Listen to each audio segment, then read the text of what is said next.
Bir muddat ilgari biz Quva tumanidagi 39-umumta'lim maktabi xarob ahvolda ekanligi va xarob bo'lsa ham bolalar tahsil olayotgani va hech bir mas'ul bu maktabni holidan xabar olmayotgani haqidagi lavhani efir sahnasiga olib chiqqan edik. O'shanda biz mas'ullarni manzilga taklif etganimizda bu muammoni hal etamiz, tez kunda taraqqiyot dasturi bor, qolaversa davlat dasturiga tushiramiz degan gapni aytgan edi. Lekin biz bu maktabdan ketganimizdan so'ng faqatgina maktabni bekitib bolalarni boshqa manzilga ko'chirishdi xolos, lekin bino kun sayin qulab boryapti baribir. Quva tumani maktabgacha va maktab ta'limi bo'limining mas'ul xodimining so'zlaridan so'ng bu yerda katta qurilish ishlari olib boriladi. Yangi o'quv mavsumida bolalar yangi binoda ta'lim olishni boshlaydi deb o'ylagan edik. Ammo o'sha mas'ullar taqdim etgan lavhamizdan so'ng eshikka qulf osib, bolalarni boshqa binoga ko'chirdi xolos. Aniqrog'i yechimni shunday ko'rdilar. Sizlar kelgandan keyin betek bolalarning hayoti xavf ostida bo'lganligi uchun maktab ma'muriyati rayonidan mudir kelib turib, bolalarning haqiqatan ham sharoiti og'irligini ko'rib, katta maktabga qisilish darajasida olib o'tdi. Lekin hozirgi sentyabr oyiga kelishiga bizni xavotirga solayotgan sababi bolalarimiz katta sinf 320 o'ringa moslashgan bo'lib, unda 480 ta o'quvchi o'qirdi. Hozir bular bilan salkam 700 ta bola o'qib, 3 smenga bo'lib qolyapti. Shu yerdagi aholi, bolalarning ota-onalari maktabning hududi kun sayin qisqarib borayotganidan xavotirda. Masalan, bir vaqtlar 80 sotixdan iborat bo'lgan maktab hududi bugungi kunda 40 sotikka aylanib qolgan. O'sha chegara bor edi, devor bor edi shu yerdan. Unda iyag'i ham oxiri qabristonga borib ulanardi. Bolalar chiqib top o'ynardi, batta sport mazmunlarini qilardi. Liniykalar o'tkazilardi o'sha paytda endi alda qilganda soyuz davrida ham. Men Ma'rifda injener bo'lib ishlaganman o'shanda. Bunaqa hech kuni atrofda unaqa narsa yo'q edi. O'tda masalan rishotka asha qabristonga borib ulanardi. Hozir u narsalar yo'q. Ular tijoratga berilib ketdi. Maktabning hududiga ayrim tadbirkorlar tomonidan qurilish ishlari amalga oshirilgan. Masalan, maktab hududidagi yo'lakka qaysidir tadbirkor uzun do'kon qurib olgan. Orqa tomoniga esa ikkita aholi uy qurib yashayapti. Yana bir tomondan tadbirkor mavsumiy meva sotish punktini qurib olgan. Bir vaqtlar maktabning sport maydonchasi esa ayrim shaxslar tomonidan egallab bog' qilingan. Yana kimdir aytadi, bu manzilni ijaraga berganmiz deydi, lekin mana bu xonadon egalari bilan suhbatlashganimizda bizni kadastrimiz bor, doimiy yashashimiz mumkin degan gapni aytyapti. Mana bu tarafdagi tadbirkorlar ham xuddi shu so'zlarni takrorlayapti. Demak, bundan ko'rinyaptiki, bu maktabning hududi chindan ham sotib yuborilgan. Maktabimiz to'rala tomoni zabor bilan o'ralgan, bir tomoni qabristonida 80 sotik joyga egallanganida. Maktab shartnomasimi, rayonat shartnomasimi, atroflarini do'konlar, xo'jaliklar hamda zakatchilar joy savolyapti. Aholi olgan ma'lumotlarga ko'ra, hozirda egallab olingan maktab hududi bir vaqtlar sobiq maktab direktori tomonidan ijaraga berilgan emish. Agar bular shartnoma asosida solingan bo'lsa, 15 yildan beri shartnomaga kelinayotgan pulga nima uchun maktabimiz o'zgarilmayapti? Yoki 1 yilga tomini o'zgartirib berish, yoki 1 yilga pulini, ayneklarini, pollarini o'zgartirib berish. Bolalarimiz shu kungacha na sanstansiya yoki bir rahbariyat kelib o'rganmaganki, bolalarda xavf ostida hayot qolganligi uchun bizni hozir xalqimiz eng asosiy qiynayotgan og'riqli joyi bolalarimiz qayerda o'qiydi? 72 yillik joyimiz yo'q bo'lib ketyapti. Bu kim berdi buni bularga? Bu aholi qanaqa qilib bitkizib yubordi, boshqa qildi. Biz ham endi adab bo'lib bularda ishiga aralashmagan ekanmiz. Chunki maktab direktoriga rosa biz ishonganmiz. Chunki maktab direktori sobiq asha RNda ham ishlagan odam, hamma narsaga tushunarli nimaga. Maktabda territoriyasi masalan 80 sotik bo'lsa, 80 sotikcha turish kerak bor. Bir narsa qiladigan bo'lsa ham o'shaning ichida bo'lish kerak. Masalan, xalq muxolifi bilish kerak.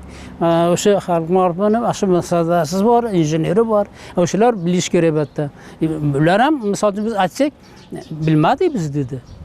Mana shu maskanda uzoq yillar davomida qorovul bo'lib faoliyat olib borgan ota bilan suhbatlashamiz. Bu binolarning qurilishiga sobiq direktor ruxsat bergan.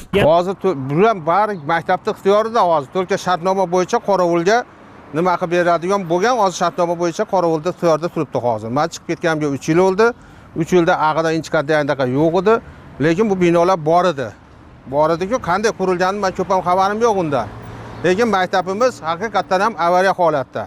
Maktabga kirib o'qishda imkoni yo'q. Chunki juda mana ko'rib turibsizlar o'zlaring. 5 yil shu yerda ishlaganman. Mana bu yerda o'sha ikkita xonadon qurilgan, xo'jalik qurilgan bor edi. Qanaqa qurilib qoldi? Uni qurilishini endi ko'p ham men qorovulligim uchun ko'p ham anaqa surishtirib bu qilgan emasman. Endi uni yuqoridagilar biladi endi uni. Men ko'p ham unda ishim bo'lmagan unga. Bolalar ta'lim oladigan maskan nima uchun qisqarib ketdi?